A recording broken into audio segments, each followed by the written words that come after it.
Hi, my name is Rose, and this is the story of how my uber young dad started telling everyone I was his sister. You see, he could get away with it because he was only 17 when my mom had me and left me at his doorstep. One fine day, when my grandma opened the door, she found me sleeping peacefully in a crib. Ah, there's a baby at the door. What are you going on about? Good God, there's a baby at the door. They found a note on me that read, "I'm going to college. Take your baby, you moron. P.S. It's called Rose." Immediately, Grandma started yelling at Grandpa.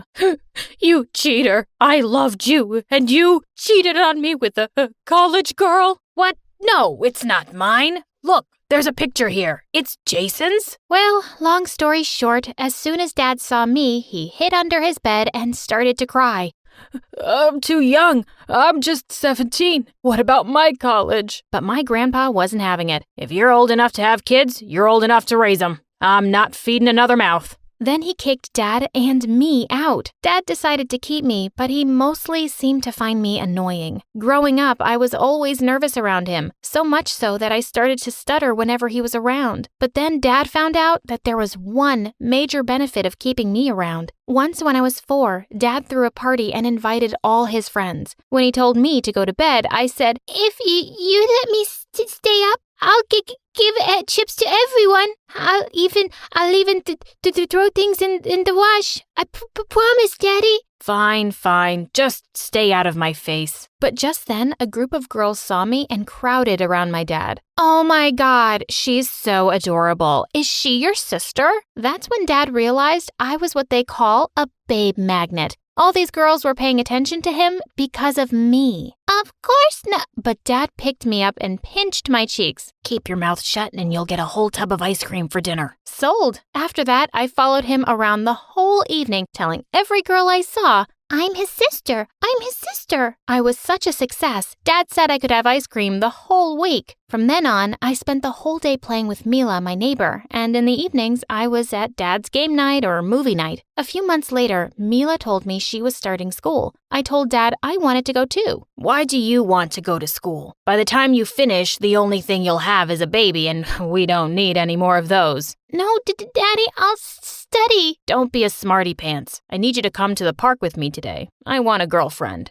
No. Listen, Mila, you should help your dad. I'm telling you this, and don't forget it. If you're not on my side, then you're the enemy. Nothing in between. But I want to go to school. I said forget it. The next morning, I secretly tagged along with Mila to her school. As soon as we entered the class, the prettiest woman came to me and said, "Hello there, sweetie. Are you new?" "Yes, I'm Rose." She looked confused and said my name wasn't in her register. "Where's your mom? I can't let you just sit in class like that." "I don't have a mommy. I'm scared." "Oh, you poor thing. Where do you live?" I took her home, and when Dad saw Miss Maud, his jaw dropped. He invited her inside and was drooling so bad over her, he agreed to enroll me in school immediately. I was really happy at school, till one day in 6th grade, Mila came over carrying a huge pile of stuff I'd given her over the years, and she looked furious. "I'm here to tell you that our friendship is over." "What? Why?" "Because your dad is a creep. My mom told me he tried to flirt with her, also with my sister, and also with our babysitter,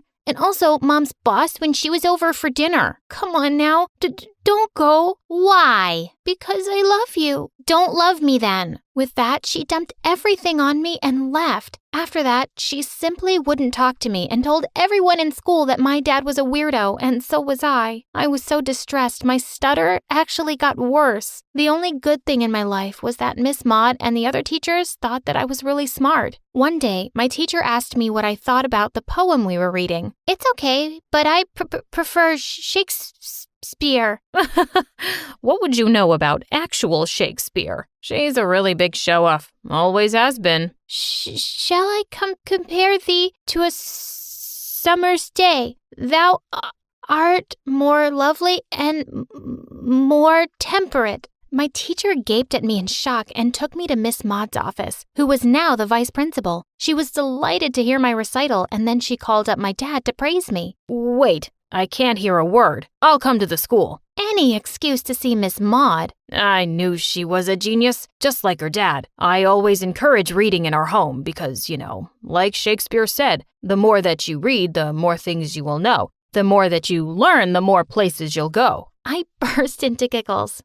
Don't be silly, Dad. Dr. Seuss said that. Dad turned red as Miss Maud held back a laugh. Yes, she is smart. Dad was fuming all the way in the car. The minute we got home, he snatched the book from me and started yelling. I don't see why you have to act so freaking smart, stupid. No one likes smart girls, especially when they're ugly like you. I don't know why my daughter couldn't be sweet and pretty, like Hinata Hyuga. You're just jealous because you need to be as smart as me to date Miss Maud. I'd clearly crossed a line. I had to do some serious damage control. Pronto. If you stop bugging me, I'll set you on a date with Miss Maud.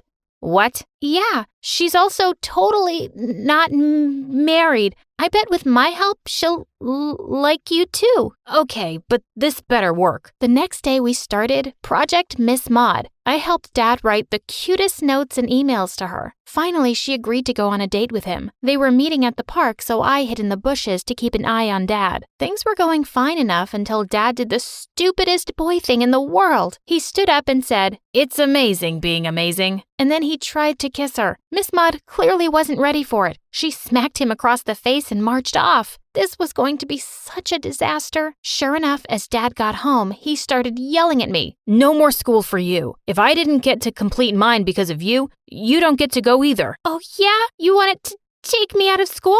Guess you'll have to go through Miss Maud to do that, and she won't like it. I don't care what that woman thinks. Even though he never mentioned pulling me out of school again, we barely spoke to each other for the next few months. He just kept moping around the house miserably watching anime. When I finally started high school, things started looking up for me, because on my very first day, I found myself being wooed at the end of literature class. A shy-looking boy named Ethan slipped a note to me. Dear Rose, every time you're close, red goes my ears and face and nose. I wish the world froze. I'm trying to ask you out, I suppose. I wrote a small yes in a heart and returned it to him. He grinned, and just like that, I had a boyfriend on my first day of high school. But there was one person who could never stand to see me happy, Mila. She'd never even noticed Ethan before, probably, but as soon as he and I started going out, I'd always see her trying to flirt with him any chance she got. One day when Ethan and I were sitting in the cafeteria, she just plopped onto his lap.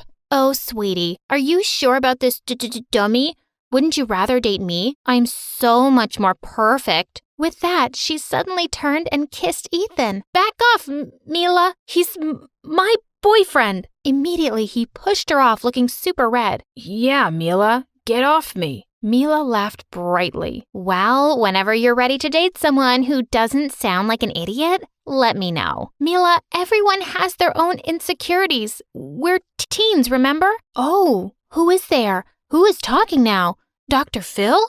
Are you there? Come on, Mila. Don't use my stutter against me. I know a lot of things to use against you. We used to be best friends. Used, and that's a past tense. And it stays in the past. Goodbye for now.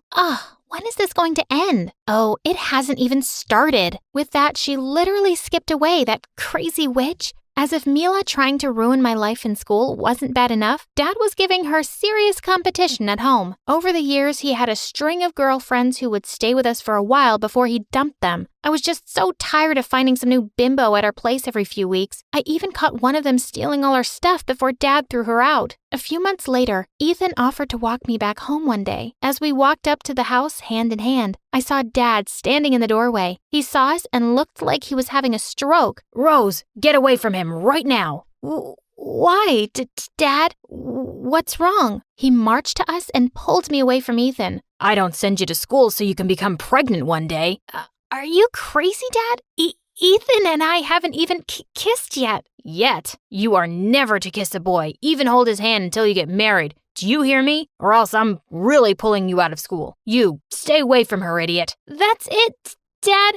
You're officially crazy. I'm done with you. I'm leaving. I marched straight up to my room and packed my bags. By the end of the day, I was at Miss Maud's place. I wish your dad would stop being so immature. You can stay here as long as you like and just focus on your college admissions. Yeah, I'll finally have some peace. But of course, I'd spoken too soon. After that day, I'd noticed that Ethan was mostly ignoring me at school and always had an excuse for not hanging out later either. I called him up one day to ask if I could come over. Oh, babe, I really don't feel well. Coming down with the flu, probably. I'll see you when I'm better. Before I could say another word, he hung up on me. He'd been acting so weird, and I had a nagging feeling that something wasn't right. Later that night, when I was at the mall, I got my answer. There he was, Ethan, and he was kissing Mila. I was furious. I marched up to him. So this is your disease, huh? Ethan looked shocked to see me, but Mila just grinned at me and said, no, I'm the cure, sweetie. I glanced at Ethan, expecting him to look ashamed, but he just shrugged. Everything Mila has ever said about your dad is right, and I don't want to deal with all your drama. Plus, your stutter gets really annoying sometimes. All my anger bubbled up to the surface and I smacked his face before I stormed off. Days later, I was still furious about the whole thing, but I had bigger things to worry about. I was anxiously waiting for an acceptance letter from my dream college, but the next day I got an email from them and I was shocked. I was so sure I'd get in, but the email said I was rejected for violent behavior towards my peers, and attached was a video of me slapping Ethan. I marched straight to his house and banged on his door. He came out grinning. Why did you do this? Oh, I thought you were here to apologize for slapping me. Fine, I forgive you. Give me a hug? Jerk, I'm going to tell Vice Principal Maud what you've done. For a minute, we stood in shock. I'd never yelled at him before, and suddenly my stutter was gone too. All I needed was a shock to my system.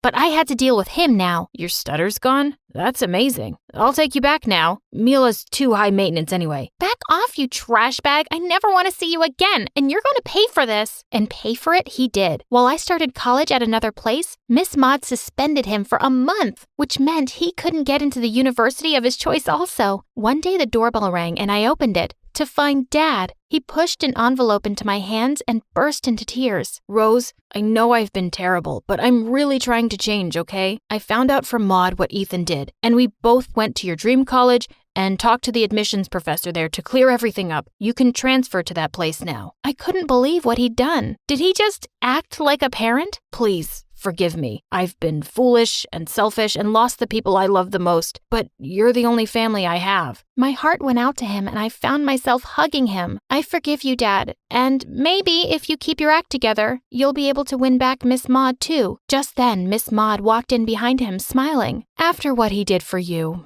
I decided to give him another chance. I couldn't be happier for both of them. Here we are a few months later, and I'm at my dream college now, and started dating an amazing guy who treated me like a princess. I could not be happier.